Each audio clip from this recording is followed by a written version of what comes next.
Hello and welcome back to another new edition of Windows on Current Affairs, and today we continue to investigate the government's efforts according to the directives of President Abdul Sisi to empower and enforce youth on all domains and on all fronts. Of course, the government haven't spared any effort taking daily steps to be able to effect plans, to be able to facilitate means for youth in every sphere to be able to become the future entrepreneurs. Today we're going to be talking about the different efforts by the government and different initiatives that are taken to be able to empower youth, and including also the Ministry of Youth have also initiated a plan to enforce youth under the name of an initiative called Be Ready. This is an initiative to empower youth. This is an initiative to be able to train youth to become future leaders. Today we're going to be talking about that in full detail, and we're very delighted to be having with us our guest here live in the studio, Dr. Hisham Salam, CEO, Investment Corporation of Egypt. Good evening, Dr. Abdul. Good evening, Dina. Good to be here. First of all, let us talk about or give a full assessment of how youth are doing nowadays after all the efforts that had been exerted ever since President Abdul Sisi have stepped into office. It's almost 7 years now. So how do you assess the situation, and how do you feel, where do you see youth are going? Sure. So Egypt, just like many other countries and parts of our region, it's a young population. Over 60% of our population is under 25.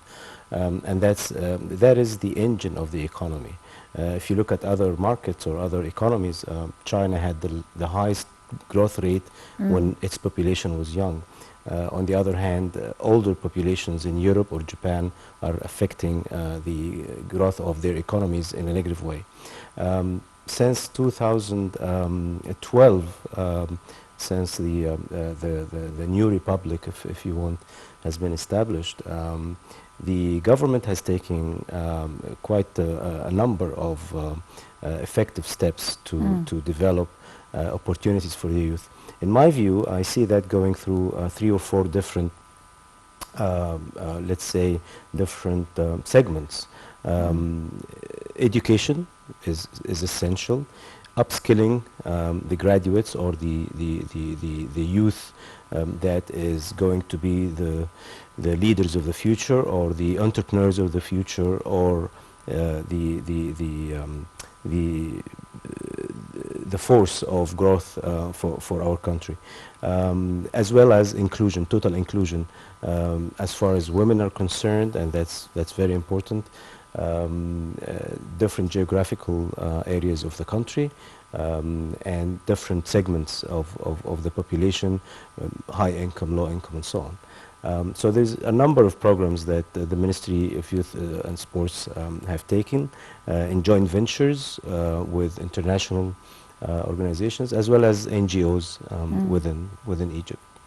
Right. Also, His Excellency, the Minister of Youth and Sports, he have stated that they are preparing all the youth centers all over the governorates and in Midtown Egypt also to be able to open its gates for youth to be trained, to facilitate different activities, and to also educate some sectors of youth who need different quality of education and all that. How important is this? Sure.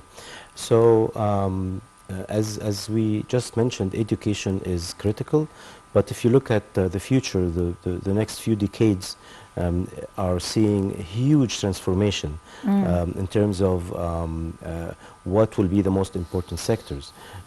You and I and many others have been really surprised to see how artificial intelligence is becoming mainstream now, and everybody's competing to understand artificial intelligence. This is just one example. Knowledge economy and technology is going to take over most of the traditional economic sectors. So His Excellency the Minister, when he decided or he issued that decree to not to convert, but to include in the current youth centers upskilling and training and various ways of developing young people, not just physically, but also from a skills point of view. And that's very important, because in the future, jobs will not be limited to traditional sectors, but actually, to a large extent, artificial intelligence is highly likely to take over many of young people's jobs, and we will need to have young people with good education, good skills, and we're lucky to have young people in Egypt, very ambitious. I personally know young people who are really ambitious, work very hard, but also value the importance of education, knowledge, and technology. Right. Also talk to us, before we get into detail, let's talk about the Egyptian technology initiatives. There are different success stories of young people, especially on technological spheres. I mean, those generations, they come already oriented with technology. They are technology oriented. They are in full command of the capacities and the trades and the techniques and the ways, even at an early age. So this is one, asset that could be taken on their side. How do you qualify them? Talk to us about the different technological initiatives that has been taken. Absolutely. Statistics say that millennials, anybody born in 2000 or after, are on a fast track to economic prosperity for many reasons. Having technology development programs for youth is very important, leading into having those young people, qualified young people, becoming entrepreneurs and knowledge workers. We have great examples. We have venture capitalists who or founders of startups and ventures that did very, very well. There are many examples of young people, even in their late 20s or early 30s, who have created companies that were acquired or even listed for millions of dollars because of their ideas and their education and their skills and their, obviously, perseverance and ambition. So in terms of what I call the human capital, we're very rich in that. Bridging the gap between what we have and what we need towards going towards the future is what the government is having a lot of endeavors to achieve. Do you think Egypt is ready for a technological revolution? Of course, we have come a long way, and especially with the pandemic and everything has become digitalized. Whether we liked it or no, it wasn't by our choice, but it was because to try to rehabilitate and cope with the momentum, things became digitalized, and then later on everything became online. So do you think Egypt is fully ready to be able to become digitalized and become technologized in a way so that we could orchestrate everything at the tip of our finger, especially in some governorates? And we remember or mind that the government started with governorates first, digitalizing governments. Yes. Started with Port Said and then to other governorates, Yes. digitalizing them. So do you think this could be generalized all over Egypt? Right, let me ask you something. How do you spend the most of your time? What are you holding in your hand? That's true. Yeah. How do you order food? Online. How do you pay your electricity? Not really Online. sure. There Oh, are well, with people who are prepaid not card. really Prepaid oriented. card. and so on and so forth. And yes, the outside of Cairo, Alexandria, the main urban centers. Foresight is now totally Absolutely. I digitalized. mean, if we're talking about e-government, that's 100% government initiative. It is, the uptake is usually slower than individual use of technology. So you and I would immediately embrace any new technology that makes our life easier. With e-government, the infrastructure, the sheer size of the investment, and the complex nature of such an undertaking takes time. But are we ready? In my personal view, I think we are. We're even overqualified, because we need that. And I was reading the other day about the Shahr al-Aqari, how do you say it in English? The notary public. So the notary public is now fully digitalized. You remember when you wanted to notarize a lease contract or something, it takes you a day and a half standing in lines and all. You don't do that anymore. You can renew your driving license and your car registration at home. What I'm trying to say is we do have initiatives that are successful. The government is making sure that the procedures and the steps you take to undertake any of those processes is simple, is extremely simple for anybody to deal with. I believe we have already embraced such e-government and e-commerce initiatives. Everybody, especially we're talking about young people today, you must have relatives and you know, a lot of young people who are stuck like 24 hours a day to their screens, whether it's TV or mobile or computer. So it's very easy to get that generation to adapt. Again, that's an economic driver, very important economic driver going forward. Young people need to be upskilled. Most of them to catch up with the rest of the world. We're probably advanced, a little bit more advanced than some. I travel a lot, and I've seen many young people overseas. The difference is because we're probably a little bit limited in resources. We're very creative, and we're very resourceful, and we're very flexible. In economies or in environments where everything is structured and everything is quite strict, and the steps are even very concrete, and you have to follow the procedures, you lose your creativity and your assertiveness. So we deal with challenges much better than many others. The only gap here is the speed of deployment. This has to do with the sheer size of the population, obviously, and the infrastructure. Such technologies, whether it's e-commerce or e-government, need a very solid infrastructure. Exactly. Yeah. While we try to effect an industrialized base, of course, this is the concern of every country.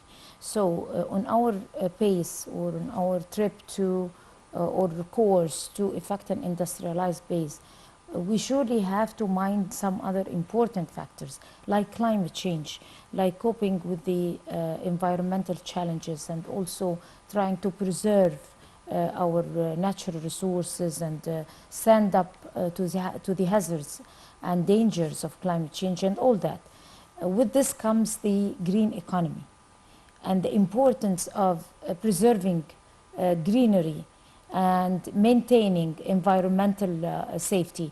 So how do we create a balance, and how could we be able to effect a successful green economy while we are effecting a good foundation of industrial base? Sure. Because of the developments over the last couple of decades, maybe in green economy, conflict doesn't exist anymore. So to effect an industrialized economy or develop your industries, you can still do it while being sustainable, preserve the the environment, even it becomes much more profitable, because eventually regulations around the world are changing. You cannot export a product that has not been produced or manufactured in a sustainable way. So compliance is going to be not a choice, you have to do it. In terms of investment, it used to be a very high investment to become, to develop a sustainable industry, because of, at that, well, going back 20, 30 years, to be very expensive to have a factory that is environmentally friendly. Now it's not. Technology have become cheaper. It's not just preserving the environment, it's also recycling and reusing and preserving. It's a very profitable process going forward. Egypt has got fantastic initiatives in, let's say, green hydrogen. Green hydrogen is a competitive space. Other countries in the region have very robust initiatives as well. We do have an advantage of having the natural gas, so our hydrogen is going to be environmentally friendly. The president is... How far have you come in that part? In Egypt. We have very decent initiatives. I think a couple of weeks ago, a joint venture has been signed with a Norwegian corporation. There is all sorts of spectrums when it comes to hydrogen. There's yellow, blue, green, all sorts of colors. Interestingly enough, we have been producing green hydrogen since 1950, and we used to produce ammonia, which is the fertilizers, from natural sources. So you can call that green energy as well. So we've been there for a while. It's driven mainly by the government. I think next phase will be involving the private sector and even entrepreneurs and funding new initiatives for private sector. And I believe that's where the government is going across the board. So private sector is being extremely supported, and it's going to be the main driver of the green economy. Yes, of course. And there is also the power plants, and there is also the solar energy that we're trying to wind enlarge. And wind energy. And probably in the very near future, most of our facilities will be depending on the production of, I mean, with the use of solar energy instead of electricity. Would we witness that in the near future, or we still have some time to go? As far as green energy or clean energy is concerned, we are already, actually we're manufacturing solar panels. We have the largest in the world solar farm in Aswan. And we probably produce around 14% of our energy consumption from renewable sources. We're far away from a country like Germany, obviously 72% of their energy comes from renewable sources. The good news is our natural gas is a clean source of energy. It's not fossil fuel. It doesn't produce carbon to the environment. Wind farms, actually we have a few projects coming up. Partnership with regional partners like Saudi in the very ambitious project of NEOM. There will be, I was reading the other day, there will be mega projects in energy, in clean energy production. We are exporting electricity to countries around the region, again because of our natural gas capacity.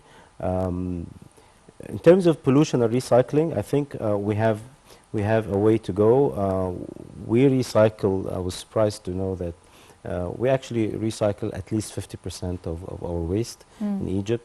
We produce clean energy from and fertilizers from such waste. It's an industry that needs to be organized. The missing dynamics is regulating the industry. So it's good industry, it's good size, it needs to be regulated, but also government incentives. So for you to adapt to put in your house a solar panel instead of using electricity, you need to be incentivized.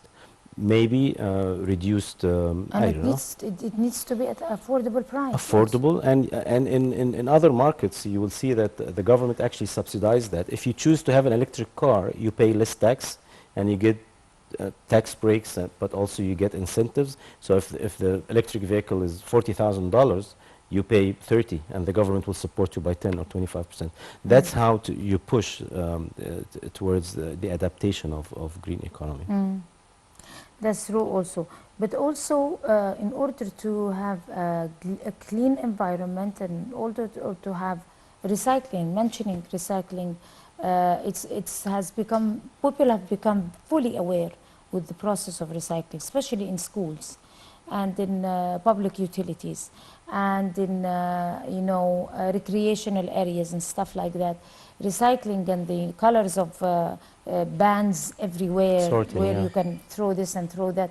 People have become aware. This is because of the awareness campaign. So awareness is so much related with recycling.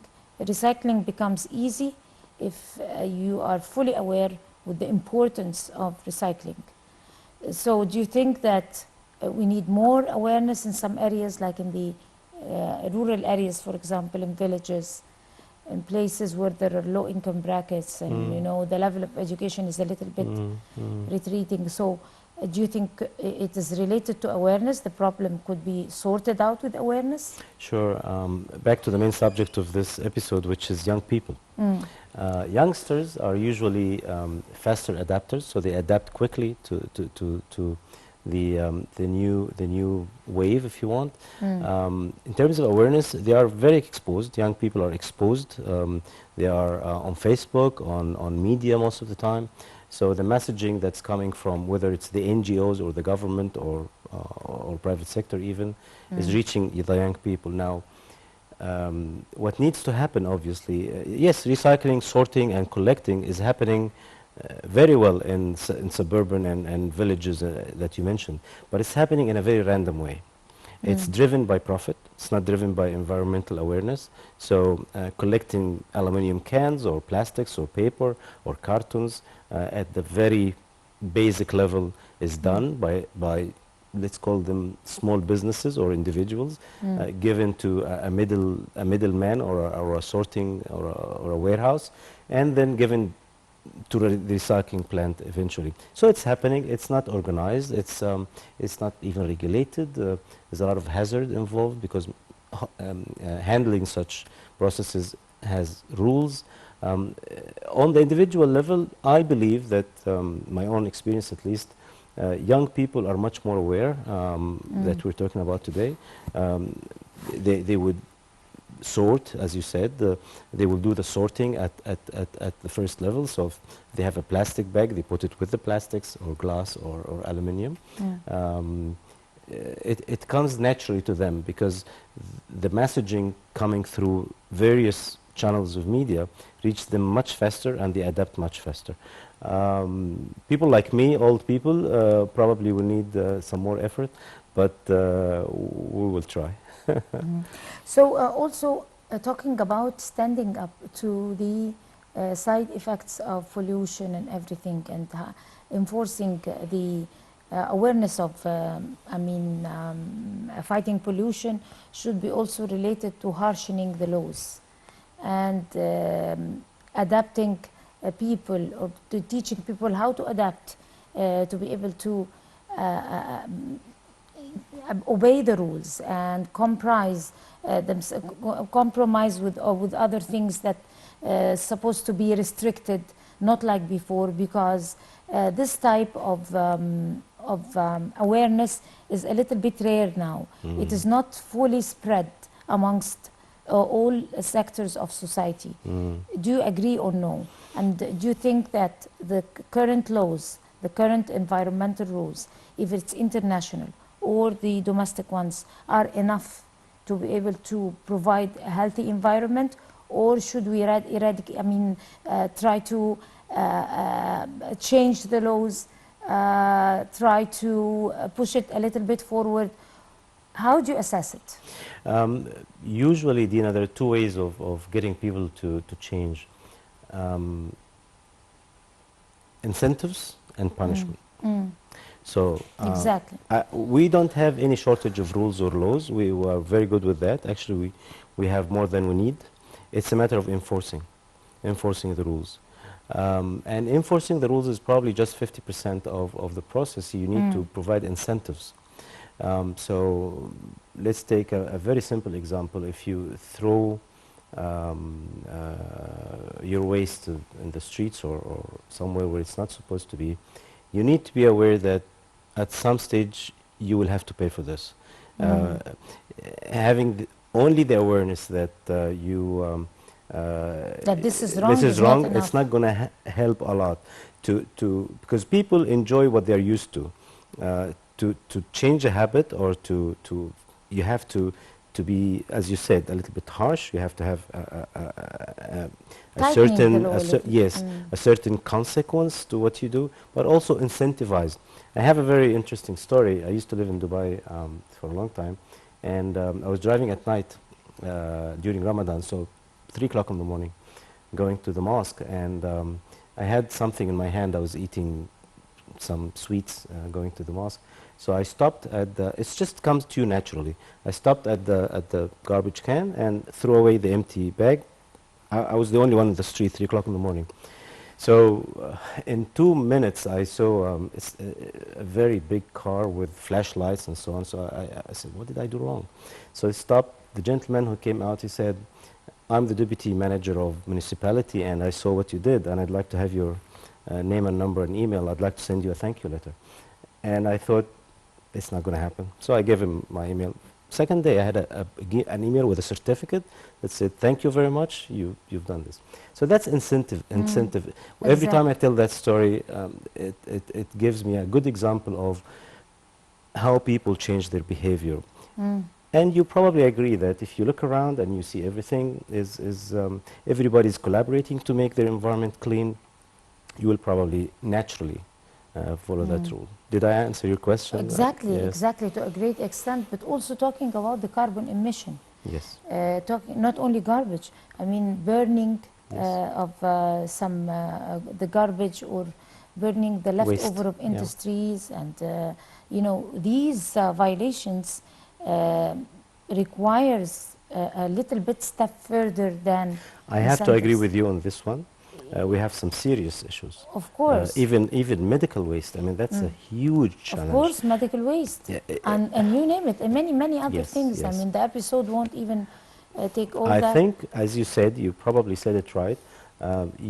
We have to enforce the existing rules relatively harshly.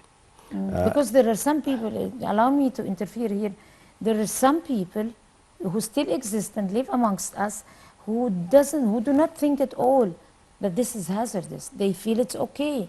We've always lived witnessing, or always lived seeing our neighbors burning their garbage, the carbon emission, the again, leftover of industries. We're living by industries and we're living by this and that. It's the awareness, Dina, and again, the enforcement.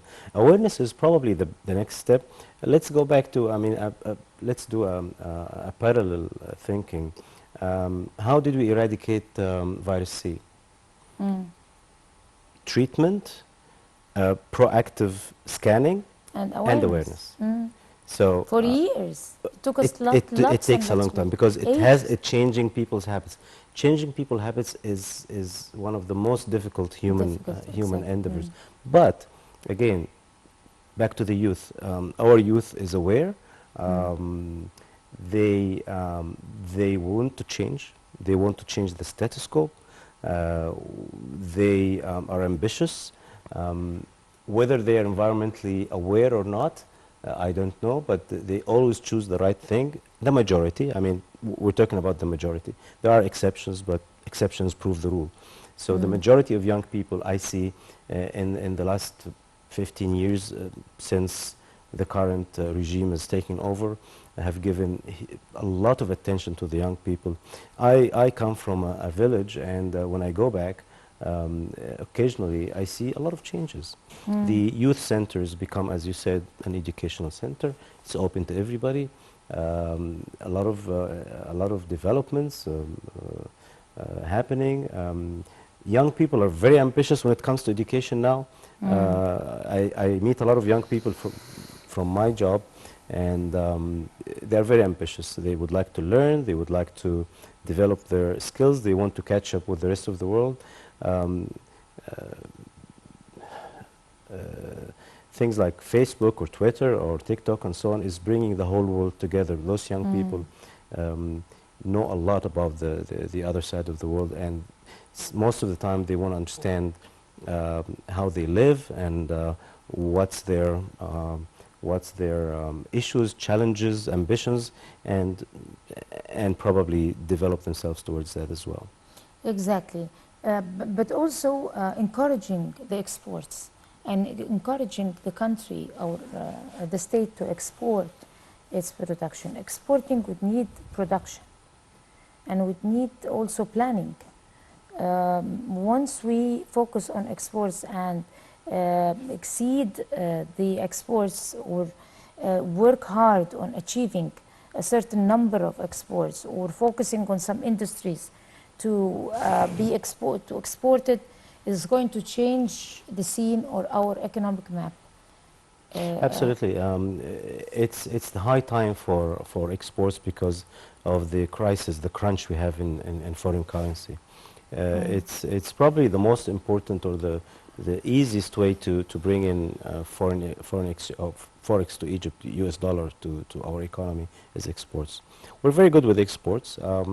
The president have presided over the investment council, I believe, a few days ago, and it's been revolutionary. I mean, the next day the decrees were issued, and the next day the procedures were issued, and it's now up and running. Goldie visa for investors, or fast track. If you are setting up an industrial project that is aiming at exports, you get a fast track, you get a huge amount of support from the government, you get reduced energy costs and so on. So there is a lot of support. We do need exports. Going forward, I believe the president has just opened the quartz conversion factory this morning. It was this morning, and I was reading about it. This is a huge industry. It goes into everything from the watch in your hand to the mirror to the semiconductor to the computer. And it's in Al Ain al-Sukhna. The factory is in Al Ain al-Sukhna, but the mining is Doesn't that deliver a message? Absolutely, yeah. Because those places are an environmental haven.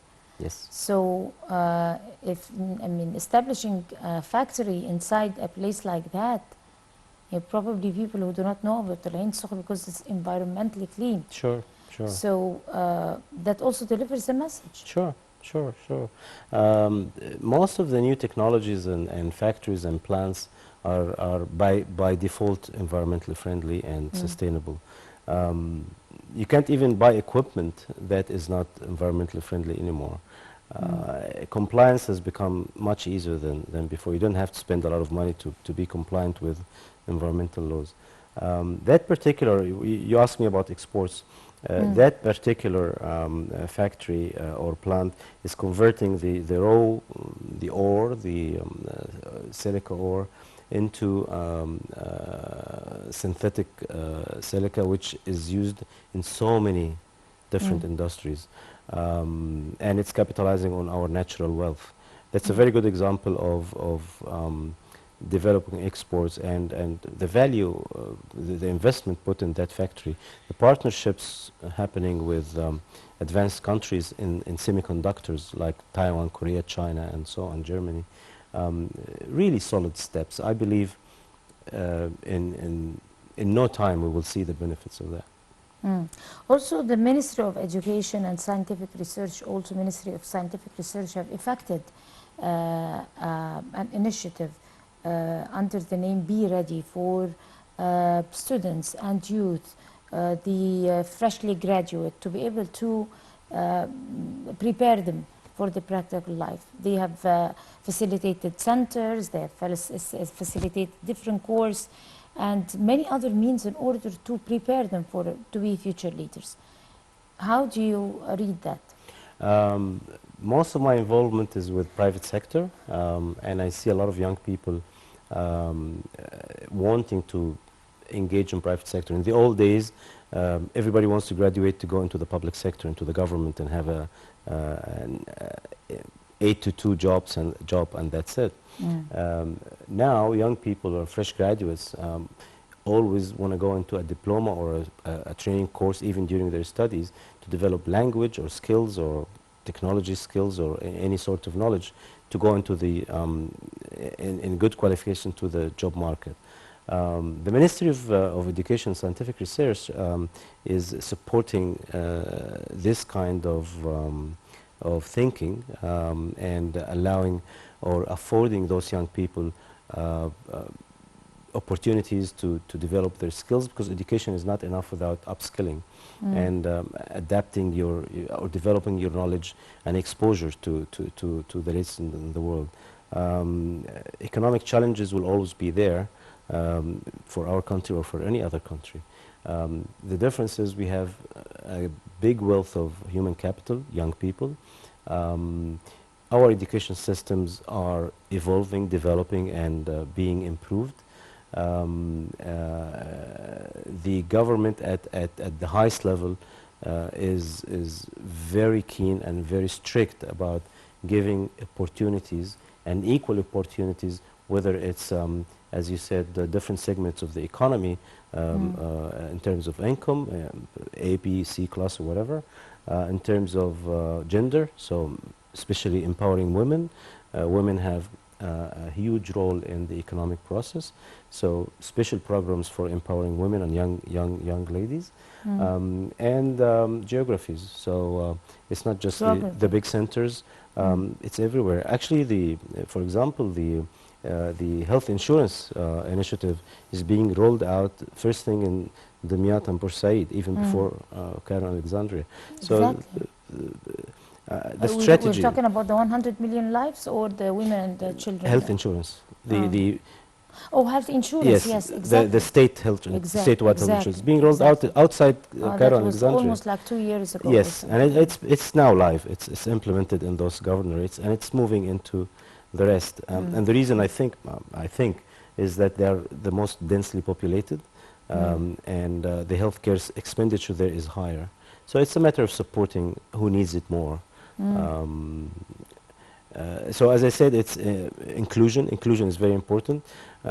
If I live in outside Cairo or Alexandria or the big urban centers, and I don't get the attention or the support I need, I will migrate to the city, and that creates huge problem and pressure on the resources.